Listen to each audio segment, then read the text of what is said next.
Octobre semble donc être la période de la sortie du nouvel album annuel de Michel Vaillant. Celui de cette année l'emmène à PacePeak. Du coup, je vous mets le lien vers ma première vidéo sur Michel Vaillant, et puis je vous mets aussi le lien vers ma vidéo de course de petite voiture de PacePeak de cette année. Quand on voit la voiture qui doit emmener notre héros au sommet de la course de côte la plus connue du monde, on se dit qu'elle ressemble quand même fortement à la Volkswagen qui avait permis à Romain Dumas de battre le record de l'épreuve. Et c'est logique quand on voit que beaucoup de Vaillantes ont repris les traits de voitures existantes, mais saviez-vous que ces voitures de fiction ont aussi existé dans la réalité? Je vous emmène dans le monde des voitures vaillantes de la vraie vie. Je me sens obligé de commencer par ordre chronologique, et dès les années 60, il y a eu une série télé. Donc à l'époque, on avait besoin de voitures pour tourner. La marque sportive française par excellence à l'époque, c'était Alpine. Je ne sais pas si dans la tête des producteurs, il y a peut-être aussi eu un parallèle entre la marque Vaillante et la marque Alpine.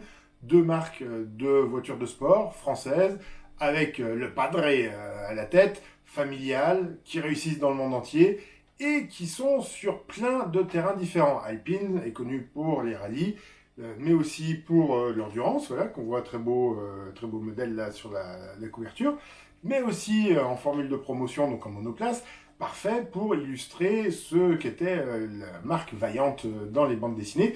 Mais là, c'est juste pour les besoins du tournage, alors ça compte pas vraiment. Je vais passer rapidement sur les séries spéciales sur base de véhicules de grande série, à commencer par la Honda Civic coupée, que l'on peut voir dans l'album du kart à Bercy.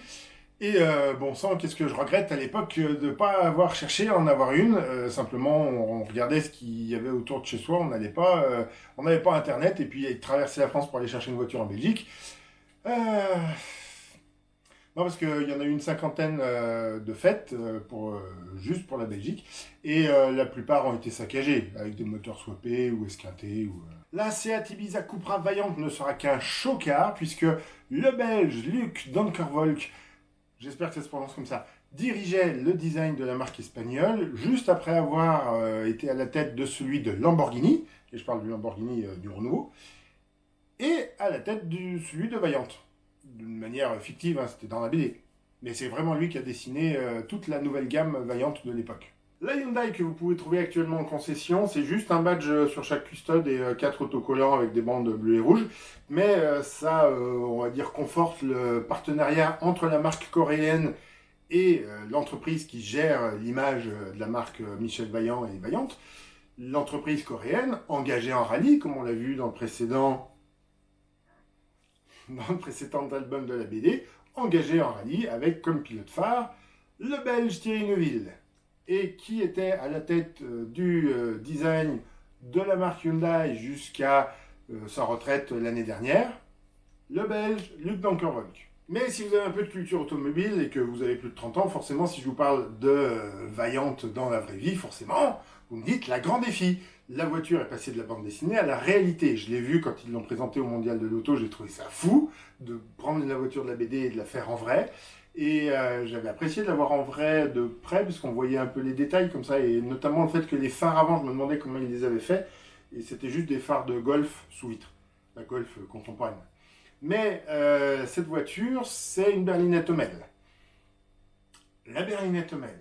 Michel Hommel, je ferai une vidéo un jour sur Michel Hommel, c'est forcé. Michel Hommel a créé le magazine Échappement, et puis ensuite tout un groupe de presse, et puis un jour il s'est dit, tiens, je vais rendre hommage à la petite sportive française, c'est-à-dire la berlinette alpine. On boucle. Et la berlinette alpine lui a inspiré la berlinette Hommel, en reprenant la mécanique de la 306 S16, c'est-à-dire 163 chevaux, 6 vitesses, mais en tout à l'arrière. Et cette voiture a servi pour un trophée qui était le trophée des célébrités, donc un mini championnat de quelques courses avec des gens qui passaient à la télé ou à la radio qui s'affrontaient. Et un jour, ils se sont dit, waouh, et si on faisait un truc un peu fou, qui est de transformer cette voiture en Vaillante. La grande défi en BD, elle est devenue aussi Cairo en version Grand Raid pour aller faire le rallye Dakar. C'est dommage que personne ait créé un buggy. Est-ce que si l'entreprise AC3 a encore les moules, on pourrait refaire une carrosserie et la mettre sur un buggy du Dakar?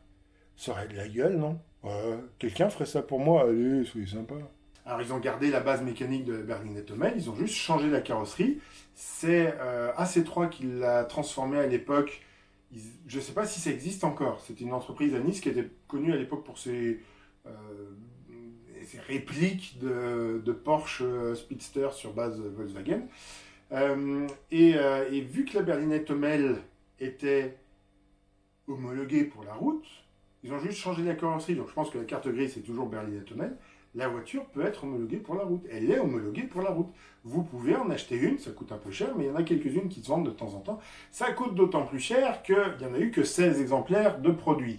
Alors, la petite histoire dit que Michel Hummel aurait découvert la voiture en même temps que moi sur le mondial de l'auto. Enfin, il n'était pas à côté de moi, je veux dire, sur le même salon, quoi. Je ne sais pas si c'est vrai. Possible qu'il ait vu ça et qu'il n'ait pas apprécié qu'on utilise sa voiture, sa mécanique, sans le lui demander. Mais peut-être aussi tout simplement que vu que c'était un trophée, c'était juste une coupe monotype, bah, il n'y avait pas forcément besoin de plus de voitures. Si vous voulez voir une de ces voitures rouler, bah, vous pouvez la voir dans le film Michel Vaillant.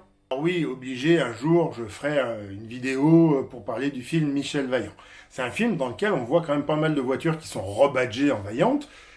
Une Pagani, la Peugeot Concept Féline, les 206 WRC très mal maquillés, c'est un peu dégueulasse, mais bon, au moins on reconnaît que c'est les 206 et c'était sans doute le but. Et puis surtout, la voiture des 24 heures du Mans. L'équipe du film a fait engager une Lola à moteur Jude et une Panos aux couleurs des leaders, c'est les méchants dans le film, par l'écurie Dams, au vrai 24 heures du Mans, en 2002. C'est-à-dire que les scènes de course que vous voyez, ce sont les vraies scènes de la vraie course. Alors pas toutes évidemment, hein, tout ce qui va être cascade, les scènes, les plans rapprochés, les plans serrés, tout ça. Forcément ça, ils ont tourné ça, je crois, sur le circuit de Charade, si je dis pas de bêtises. Et est-ce que c'est ça qui a donné une idée à l'écurie suisse Rebellion quand ils sont revenus en endurance aux 24 heures du Mans? Ils ont engagé 2 voitures en LMP2 avec les couleurs vaillantes. Et l'écurie s'appelait Vaillante Rébellion. Sauf que la 13, qui a terminé 3e, la 13, bien entendu, la 13 chez Michel Vaillant, qui a terminé 3e au classement général, a été disqualifiée parce qu'ils avaient apporté des modifications sur l'esthétique de la voiture, si vous voulez. On ne peut pas. Quand la voiture elle est homologuée, on n'a pas le droit de modifier ce qu'on veut comme on veut. Mais c'est un peu aussi le jeu en sport automobile de flirter avec les limites du règlement et des fois d'essayer de voir jusqu'où on peut aller trop loin. Et des fois on se fait prendre et on perd. Ils ont joué, ils ont perdu. Mais c'est dommage, c'était bien tenté quand même. Puisqu'on parle du Mans, le Mans GT des années 60 a été construite par un passionné, un carrossier passionné qui a fabriqué toute sa carrosserie sur une base de Nissan 260. Donc c'est un peu le même principe que la Grand Défi qui reprenait la base de la Hummel et qui du coup garde, je pense, la carte grise de la Hummel. Là on garde la carte grise de la Nissan, on refait la carrosserie dessus. Il manque juste le toit qui n'est pas transparent comme dans la BD, mais il explique ça en disant que dans la BD c'est pour pouvoir dessiner l'intérieur qu'on voit un peu plus de choses, mais ça aurait été chouette qu'il fasse le toit. Mais alors là du coup... Wow, c'est un modèle unique, hein, donc je ne sais même pas si Villebrequin est capable d'aller l'essayer. Mais si vous n'êtes pas Villebrequin, je pense que vous n'avez aucune chance de la conduire un jour. On reste dans la compétition avec le tourisme, le WTCC. C'est en 2012 qu'une voiture a été engagée, c'était une Chevrolet Cruze, c'est Alain Menu qui était au volant. Il n'a pas gagné le championnat, mais elle était toute recouverte de la marque Vaillante. Et on a retrouvé évidemment la voiture en BD derrière, ça va toujours ensemble. Et il y a un musée Autoworld à Bruxelles, et je ne sais pas pourquoi je prends cet accent-là une fois, et ils ont un coin Michel Vaillant avec une Formule 1 aux couleurs de Vaillante. C'est juste une Jordan de 2011, c'était une Jordan Honda, qui n'a pas eu de succès, qui a eu du mal à rouler. Il y avait Trulli, Frenzen. Est-ce que c'est l'année où Alési a roulé possible avec Jordan? Donc voilà, ça n'a pas dû coûter très cher à l'acheter. Et ça, c'est un modèle vraiment unique, encore une fois. Et tout cela est bien beau, mais vous n'aurez aucune chance de conduire ces voitures, à moins de vous appeler Villebrequin peut-être.